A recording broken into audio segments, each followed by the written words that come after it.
On dit qu'il y a 3 vagues de TCC. La première vague, c'est Pavlov, c'est la vague comportementale. C'est-à-dire que, comme le chien de Pavlov, il y a un comportement dysfonctionnant et on va essayer de travailler pour construire, apprendre un comportement alternatif. La deuxième vague, c'est la vague cognitive, c'est le modèle de Beck.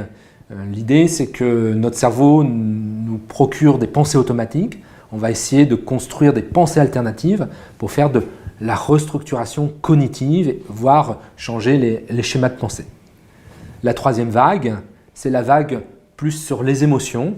Elle regroupe plusieurs types de thérapies qui sont comme la pleine conscience, la méditation et la thérapie ACT, c'est-à-dire Acceptation and Commitment Therapy. Donc l'idée de vague vient en fait surtout des thérapies ACT, parce que le modèle de thérapie ACT, c'est le surf.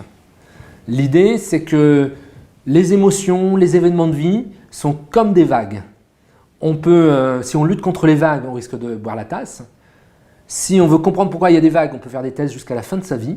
Donc l'idée, c'est d'apprendre à négocier les vagues, à les accueillir une par une, être dans l'instant pour surfer ces vagues et se rapprocher de ce qui est important pour nous.